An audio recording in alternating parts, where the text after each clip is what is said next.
You are most welcome in our YouTube channel. Very good morning to all of you. So today's topic is cardiac cycle. So cardiac cycle basically it is one complete cycle of auricle and ventricle, systole and diastole. ठीक है, auricle और ventricle जो होता है वो relax और contract करते हैं कार्डियक साइकिल में. उनका एक कंप्लीट साइकिल जो है वो कार्डियक साइकिल कहलाता है. तो ये कार्डियक साइकिल जो होती है ये होती है 0.8 सेकेंड की. ठीक है, इसके हम फेसेस कर देते हैं या स्टेजेस भी लिख सकते हैं हम. तो इसमें आता है फेज वन. फेज वन में हम लिखेंगे एट्रियल सिस्टोल. सिस्टोल जो होता है वो कंट्रैक्शन होती है और डायस्टोल जो होता है वो रिलैक्शन होती है. तो हम देखते हैं कि एट्रियल सिस्टोल में क्या होगा. एट्रियल सिस्टोल में क्या होता है, सबसे पहले सुपीरियर वेना कैवा और इंफीरियर वेना कैवा जो होगी वो डीऑक्सीजनेटेड ब्लड को, जितने भी हमारे बॉडी पार्ट्स है उनमें से डीऑक्सीजनेटेड ब्लड को लेके आएगी, पर राइट साइड ऑफ हार्ट में लेके आएगी. ठीक है, तो डीऑक्सीजनेटेड ब्लड वो ब्लड होता है जिसमें CO2 की कंसंट्रेशन ज्यादा होती है पर ऑक्सीजन की कंसंट्रेशन कम होती है. तो वो डीऑक्सीजनेटेड ब्लड जो है वो राइट एट्रियम में आ जाएगा. ठीक है, अब राइट एट्रियम में जैसे ब्लड आया है तो यहाँ पे वेल्व्स जो है वो भी क्लोज्ड है. ट्राइकुस्पिड वेल्व जो है वो भी क्लोज्ड है. तो राइट एट्रियम में जैसे ब्लड आ गया है तो राइट एट्रियम जो होता है वो यहाँ पे कॉन्ट्रैक्ट करेगा 0.1 सेकेंड के लिए.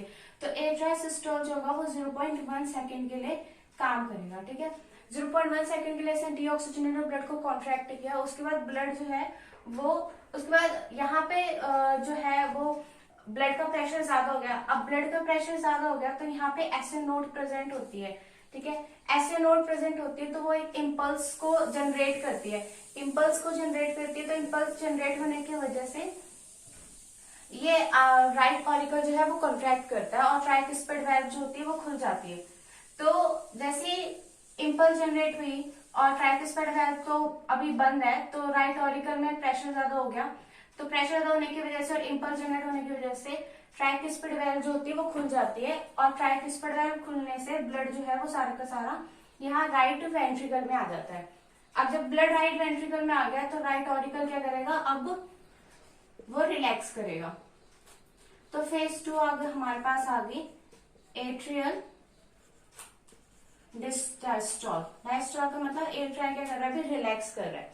ठीक है, अब हमारे पास फेज थर्ड आएगी.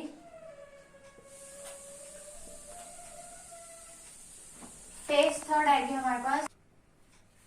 अब हमने थर्ड फेज करनी है. थर्ड फेज जो है वो है आइसो वॉल्यूमेट्रिक कंट्रैक्शन.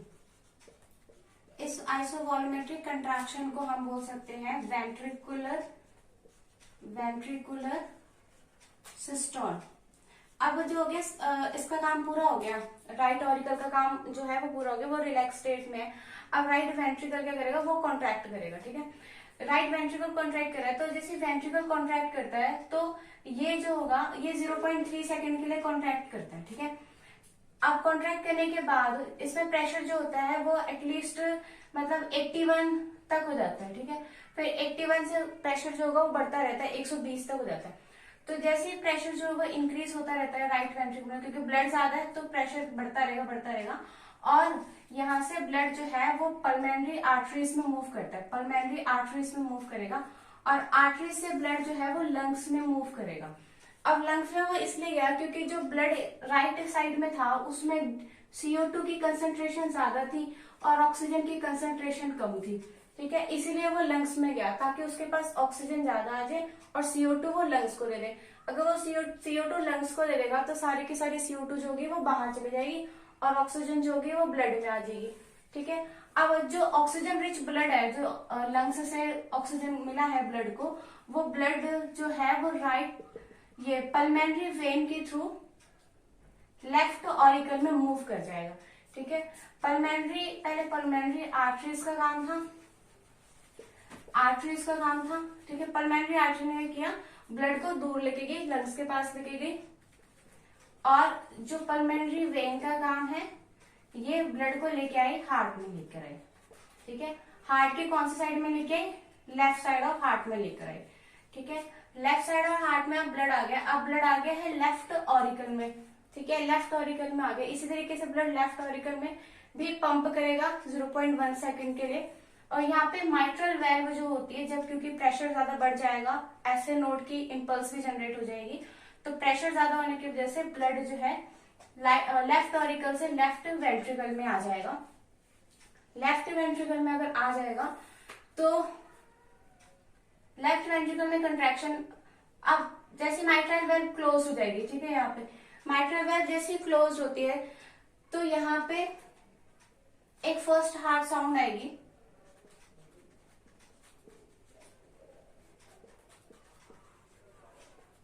जिसको बोलेंगे हम एलयूबी लब। ठीक है, माइट्रल वेल्व के क्लोज होने से और ट्राइकुस्पिड वेल्व के क्लोज होने से, दोनों के क्लोज होने से पहली साउंड आती है जिसका नाम एलयूबी लब है। ठीक है, तो अगर ये वाली वेल्व क्लोज हुई थी ट्राइकुस्पिड वेल्व, तब भी एलयूबी साउंड आनी थी, और माइट्रल वेल्व क्लोज हुई तब भी एलयूबी ही साउंड आई है। ठीक है, तो अब आता है हम लेफ्ट वेंट्रिकल में ब्लड सारा का सारा आ गया, माइट्रल वेल्व एकदम से क्लोज होगी। माइट्रल वेल्व इसलिए क्लोज हुई ताकि ब्लड लेफ्ट वेंट्रिकल से लेफ्ट ऑरिकल में मूव ना कर सके। अब यहाँ पे प्रेशर 81 से और ज्यादा बढ़ गया, 120 mmHg बढ़ गया। ठीक है, अब ब्लड जाएगा एरोटा की तरफ, फोर्स होएगा।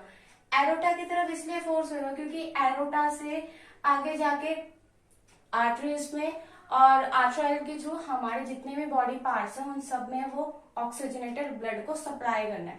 तो अब ब्लड जो है वो यहाँ से यहाँ एरोटा में जाएगा, पर एरोटा से जाने के पहले इसका भी यहाँ पे एक डोर है या एक वेल्व है, उसका नाम है एरोटिक वेल्व। एरोटिक वेल्व है। ठीक है, ब्लड सारा का सारा एरोटा में, अब लेफ्ट वेंट्रिकल से एरोटा की तरफ आ गया, यहाँ पे आ गया एरोटा में आ गया ब्लड। ठीक है, यहाँ पे ब्लड का प्रेशर ज्यादा हो गया, यहाँ पे ब्लड का प्रेशर कम हो गया, तो ब्लड हाई प्रेशर से लो प्रेशर की तरफ आने की कोशिश करेगा। तो जब हाई से लो कंसेंट्रेशन के आने की कोशिश करेगा तो इसके जो डोर होंगे, ये जो वेल्व होगी एरोटिक वेल्व, ये एकदम से शट डाउन हो जाएगी, एकदम से बंद हो जाएगी। और जब ब्लड का प्रेशर ज्यादा है तो वो पल्मेंट्री आर्टरीज में भी मूव करने की कोशिश करेगा, दोबारा लंग्स में जाने की भी कोशिश करेगा, तो ब्लड को वापस ना जाए, इसीलिए ये एरोटिक वेल्व जो है वो क्लोज्ड हो जाती है। और सेकंड हार्ट साउंड आती है जिसको बोलते हैं डब साउंड। एरोटिक वेल्व के क्लोज्ड होने से सेकेंड हार्ट साउंड आती है डब साउंड, और माइट्रल और ट्राइकुस्पिड वेल्व क्लोज होने से पहली साउंड आई थी लब साउंड। ठीक है, अब ब्लड एरोटा में चला गया और एरोटा से फिर systemic arteries, then systemic artery से जितने भी हमारे बॉडी पार्ट्स हैं जिनको ऑक्सीजन चाहिए, जैसे कि ब्रेन, हैंड, सब आईज को, इन सबको जो है वो ऑक्सीजन मिल गया। और क्योंकि यहाँ पे हमारे पास थर्ड फेज आइसोवॉल्मेट्रिकली कंट्रैक्शन थी, तो फोर्थ फेज आ जाएगी आइसोवॉल्यूमेट्रिक रिलैक्सेशन। अब दोनों वेंट्रिकल क्या कर रहे हैं, रिलैक्स कर रहे हैं, इसीलिए हमने इसको रिलैक्सेशन लिख दिया। इससे पहले हम एक और भी ऐड कर सकते हैं, इजेक्शन पीरियड। इजेक्शन में क्या होता है कि वेंट्रिकल से ब्लड जो है वो एरोटा में जाता है, तो हम इजेक्शन भी लिख सकते हैं, और हमने लिख दिया आइसोवॉल्मेट्रिक रिलैक्सेशन। तो this is all about cardiac cycle. If you like this video, please like, share and subscribe my channel and hit the bell icon.